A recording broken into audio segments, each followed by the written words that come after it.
जय हिंद। देखिए आज आपको हम दो चर वाले रैखिक समीकरण चैप्टर 3 कराएंगे। इसमें कुछ सामान्य चीज़ें हैं जो जाननी आपको ज़रूरी है, उसको देख लेते हैं क्या होता है। एक चर वाले रैखिक समीकरण आप पहले पढ़ चुके हैं, 6, 7, 8 में भी पढ़े होंगे। ठीक है, चर का मतलब क्या होता है यहाँ पर जान लें। चर क्या होते हैं हमारे x, y, z, इनको अक्सर ज़्यादातर चर के रूप में यूज करते हैं।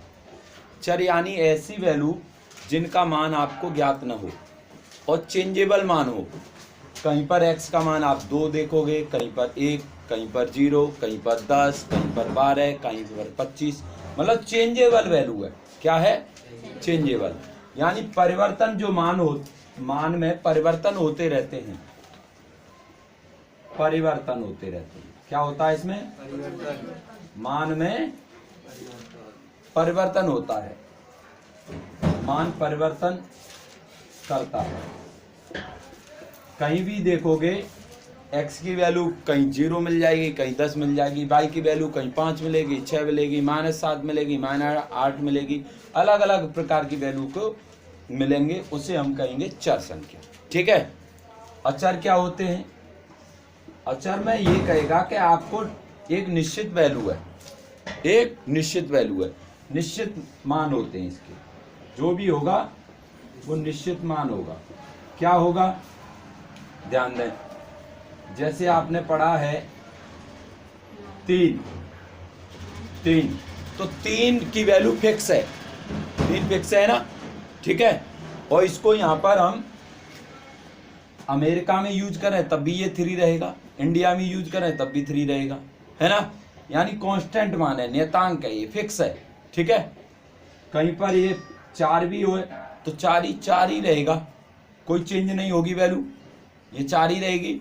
ठीक है, चाहे मैं पढ़ाऊँ आपको, चाहे आप घर से पढ़ें, चाहे कोई स्कूल का टीचर पढ़ाए या कोई अन्य टीचर पढ़ाए, मतलब 4 ही बताएगा, इसको 4 ही कहेगा ना। यहाँ पर x ही कहेगा, लेकिन x के यहाँ पर मान वैल्यू चेंजेज रहेंगे। ठीक है, किसी सवाल में x की वैल्यू 2 आ जाएगी, किसी में 5 आएगी, किसी सवाल में 4 आएगी, तो लेकिन उसका मान हमेशा 4 ही रहेगा।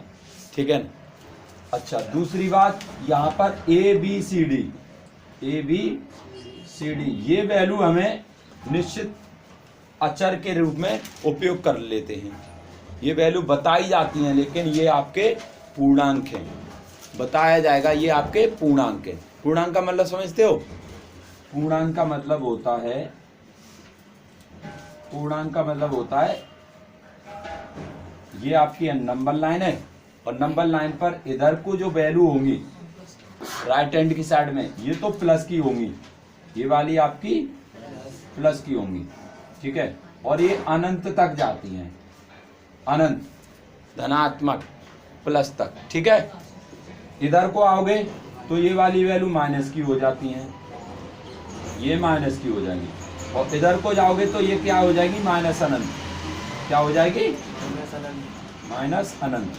ठीक है, और ये वाली जो वैल्यू है ये रहती है आपकी 0। क्या रहती है? 0। तो देखना जरा, ये वैल्यू शामिल हो रही है कि नहीं इसमें? 1, 2, 3, 4 वैल्यू यही तो शामिल हो रही हैं, तो इसलिए a b c d को भी हमें यहाँ पर अचर के रूप में यूज करते हैं। ठीक है, उसमें अचल लिखा है, इसका मतलब ये फिक्स वैल्यू की बात कर रहा है। समझ गए? यहाँ पर चर है, चर की वैल्यू आपको परिवर्तन। ठीक है, ये वेरिएबल होते हैं, ये नॉन वेरिएबल होते हैं। इंग्लिश में इसको वेरिएबल कहते हैं, इसको नॉन वेरिएबल कहते हैं। समझ गए क्या? तो जिसमें एक आए, इनमें से एक, कैसे आए एक समझो। जैसे ये दे दिया हमने 2x + के 4 = 6, तो इसमें केवल x की वैल्यू है ना, x ही x है, तो क्या चर आ गए इसमें? एक चर आया, तो इसे एक चरीय समीकरण कहेंगे। ठीक है, एक ही तो आ रहा है। ये हो सकता है 3y - 6 = 0। ये क्या है आप देख रहे हो? क्या है हमारी? एक ही चर है, y है खाली। ठीक है, तो ये कहलाएंगे हमारी एक चरीय समीकरण। ठीक है, लेकिन जहां पर 2 चर आ जाएं तो उसे 2 चरीय कहते हैं। देखें, जैसे 6x प्लस के 3y, ठीक है, इक्वल टू 9 दे दिया। तो देखो x यूज हो गया, y यूज हो गया, दो चर हो गए ना, तो ये क्या कहलाएगी हमारी, दो चर, ठीक है। यहाँ पर लिख सकते हैं आप ax माइनस के 2by इक्वल टू 6। अब देख रहे हो ये वाली जो वैल्यू है y और x, ये हमारे क्या है, चर हैं, चर के रूप में, और ये वाली जो वैल्यू है ये हमारी अचर के रूप में, ठीक है। तो इसका मतलब ये क्या हो गई, हमारी दो चर वाली समीकरण हो गई, ठीक है। समझ आया कि नहीं। अब दो चर वाली समीकरण आपको पता चल गई। इसकी सामान्य जो समीकरण होती है कैसे पता चलती है, वो सामान्य समीकरण लिख रहा हूं। सामान्य समीकरण होती है दो चर वाले रैखिक समीकरण की सामान्य समीकरण क्या होगी, ax plus by plus c equal to 0। अब देखिए ये सामान्य समीकरण होगी इसकी, ठीक है।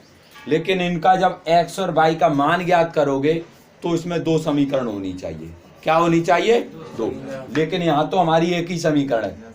जब x और y की वैल्यू ज्ञात करने जाओगे, मान ज्ञात करने जाओगे, तो यहाँ पर आपको दो समीकरण होनी चाहिए। मतलब जितने चर उतनी ही समीकरण होनी चाहिए। अब चर के हैं इसमें x और y है, ठीक है, दो चर हैं, तो दो चर हैं तो दो समीकरण होनी चाहिए। एक चर है तो एक समीकरण होनी चाहिए, तीन चर हैं तो तीन समीकरण होनी चाहिए। समझ गए ना। वो समीकरण पर डिपेंड करता है कितने हमारे चर हैं, जितने चर होंगे उतने ही हमारी समीकरण बनेगी। तो इसको ये ऐसे हल नहीं हो सकता है, इसलिए इसको हम यहाँ क्या कर देते हैं, a1x b1y और c1 इक्वल टू 0, ठीक है। दूसरी है a2x b2y plus c2 equal to 0, ठीक है ना। अगर तीसरी होती तो a3x b3y c3 equal to 0। समझ गए ना। तो यहाँ पर ये हमारे दो चरी हैं, तो हम दो चरी समीकरणों को ही पढ़ेंगे, ठीक है।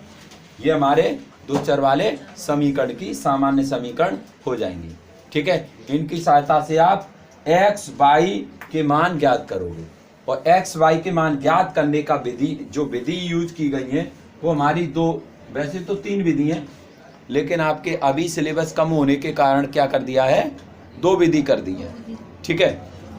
वज्र गुणनखंड विधि यहाँ से हटा दी है। तो हमारे पहली विधि क्या है, पहली विधि है विलोपन विधि, विलोपन, ठीक है, विलोपन विधि है। दूसरी है हमारी प्रतिस्थापन, प्रतिस्थापन विधि, और तीसरी है हमारी वज्र गुणनखंड।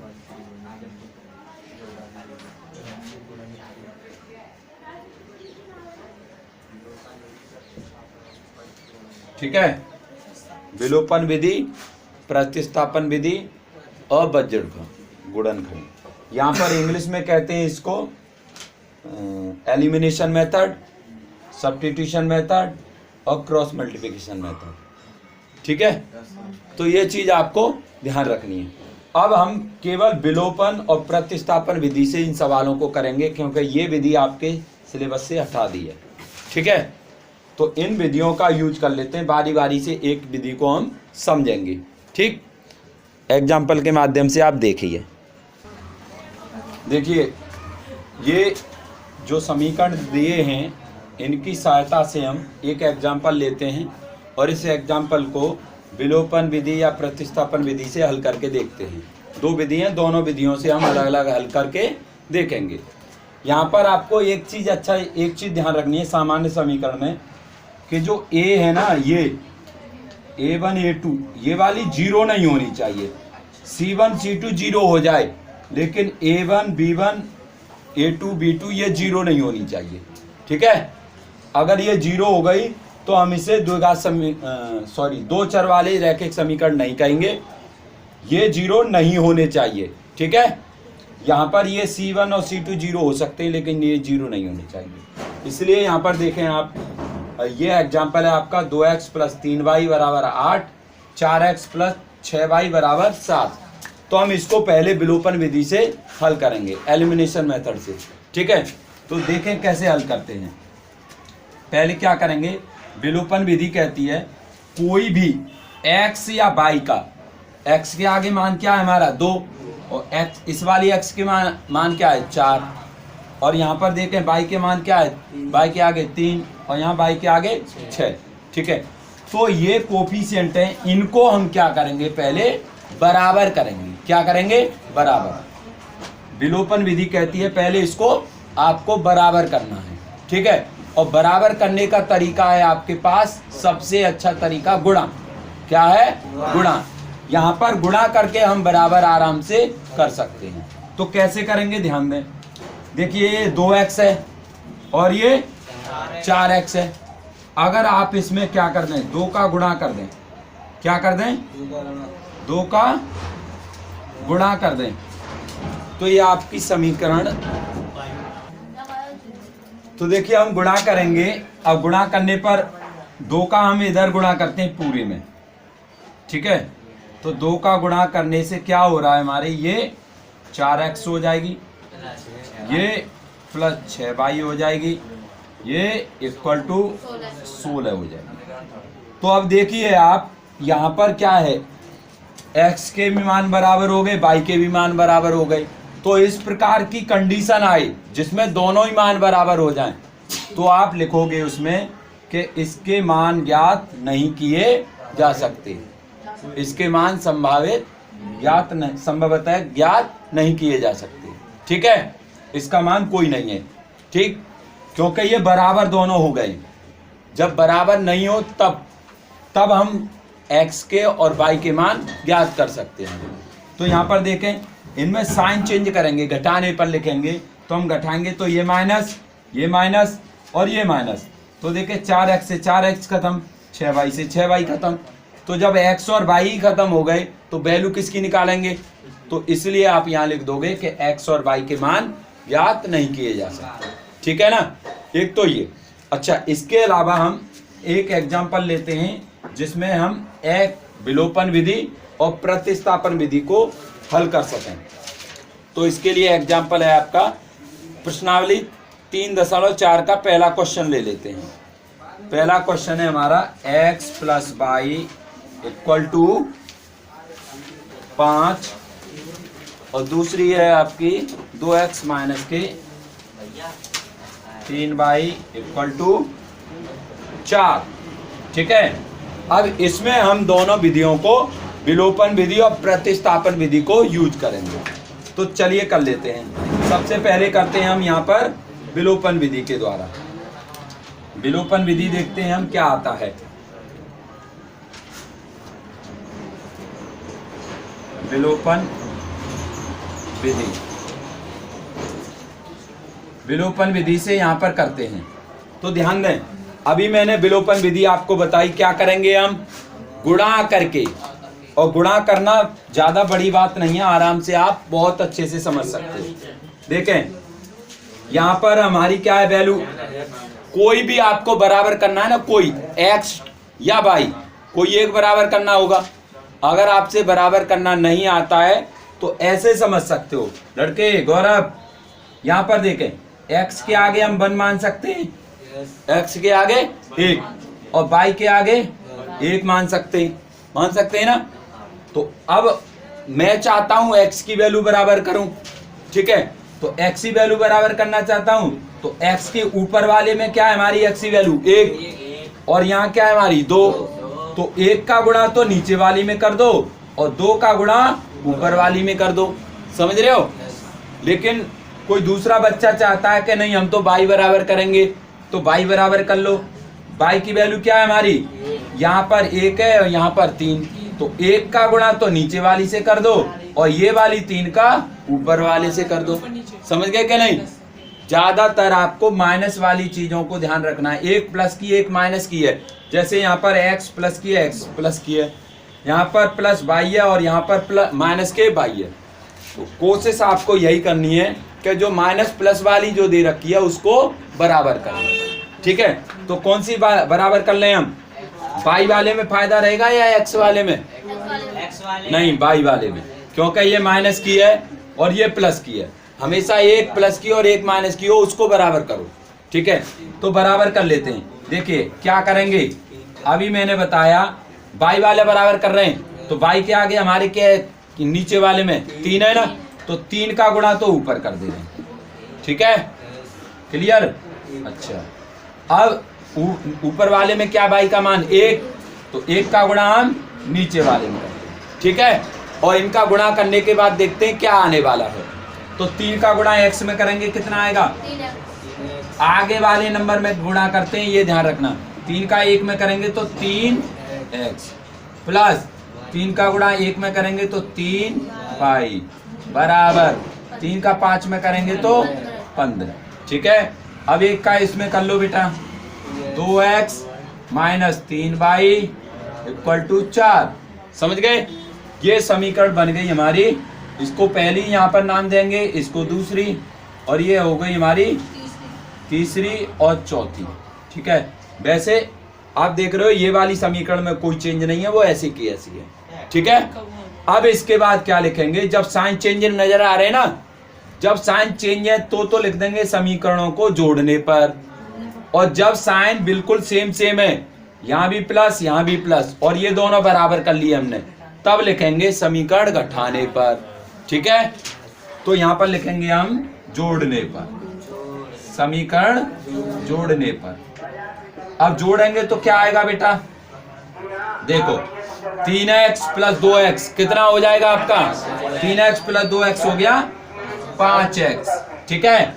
ये 3 बाई और ये माइनस के 3 बाई, तो ये कैंसिल, ये प्लस के और ये माइनस के, ये कैंसिल हो जाएंगे। अब यहाँ पर आप देखिए क्या आएगा हमारा, 15 और ये 4 कितना हो गया आपका, 19 हो गया। x की वैल्यू ज्ञात करनी है हमें, x बराबर आ जाएगा 19/5।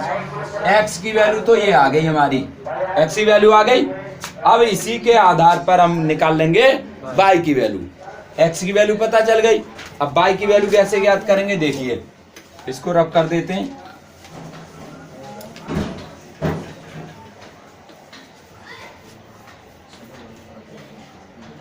x की वैल्यू निकल आई। अब इसके बाद ये वाली जो वैल्यू आई है वो समीकरण 1 में या समीकरण 2 में आप रख के निकाल सकते हो। तो आपको समझ में आ रहा है ना यहाँ तक, ठीक है।